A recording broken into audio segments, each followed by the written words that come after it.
السلام عليكم. تعالوا نعمل أكلة من الأكلات اللي أنا مدمناها وما بصدق ألاقيها موجودة في السوق أو عند بتاع السمك.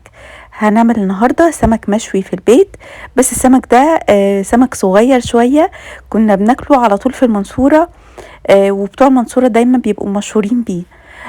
هجيب السمك زي ما انتوا شايفين الخياشيم بتاعته نظيفة ازاي، ما فيهاش اي طين، لان السمك ده ما بيبقاش مزارع، بيبقى يا اما سمك نيلي او بحري. جبت السمك شطفته كويس بالميه وصفيته، وجبت بقى عندي الرده دي بتجيبوها من عند العطار، وهتبداوا تتبلوا السمك كده او تبدروه من كل جنب بالرده دي. انا حاطه كيس على الطبق عشان ما بهدلش الدنيا، وبعد ما بخلص بشيل الكيس على طول سواء ارميه او لو اتبقى منه شويه بحطهم في الفريزر. كده هتبل السمك كده من الجنبين خالص، يعني على قد ما اقدر.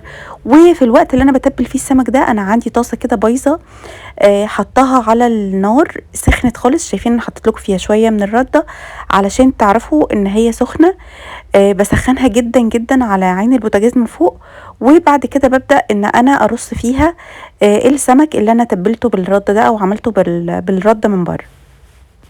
بعد كده هرجعه تاني على البوتاجاز بتاعي، وبرده اتاكد ان النار تبقى عاليه جدا، ولحد ما يتشوي هكون تبلت بقى باقي السمك اللي عندي او رشيته كده من بره بالرده. هبدا بقى اقلب السمك، اشيل الغطا. السمك ببقى مغطياه علشان يفضل طري ما ينشفش مني، لكن لما بنبقى مغطينه بقى كده بيفضل محتفظ ببخار الميه اللي بيطلع من السخونيه، بيخليه طري. وقبل ما بقفل عليه او قبل ما بشيله من الطاسه بتاعه الشوي دي بشيل الغطا شويه. وهو بقى بيتشوي كده هحضر كده تتبيله عباره عن توم وفلفل مفروم وبقدونس وجزر مبشور وملح وكمون. بس هي دي كده الخلطه اللي انا بعملها. بحط عليها ميه فتره، ميه من الحنفيه عاديه، وبقلب بقى الخلطه دي كلها لحد لما الملح يدوب تماما فيها.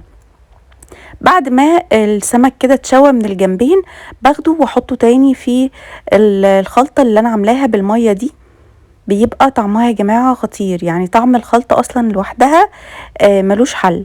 بحطها بقى كده، السمك بيتشرب من التتبيلة الملح والخضار ده، وبعد كده ببدأ انه انا اطلعها من المية واحطها في الطبق اللي انا هقدم فيه او في الصينية اللي انا هقدم فيها الاكل.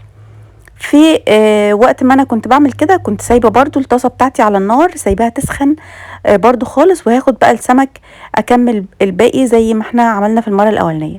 بعد ما بخلص بقى علشان ريحه المطبخ ترجع حلوه بحط في نفس الطاسه دي يا اما فانيليا باودر او بحط فانيليا سايله من اللي انتوا شايفينها دي، بتعمل ريحه فانيليا في المطبخ وبتضيع لي ريحه السمك تماما. وده كده شكل السمك بعد ما خلص. وعايزه اقول لكم انه ما بيطلعش دخان ولا بيعمل حاجه في المطبخ لو انتوا عملتوه بالطريقه دي. لو الطريقه عجبتكم ما تنسوش تعملوا لايك وشير وسبسكرايب للقناه.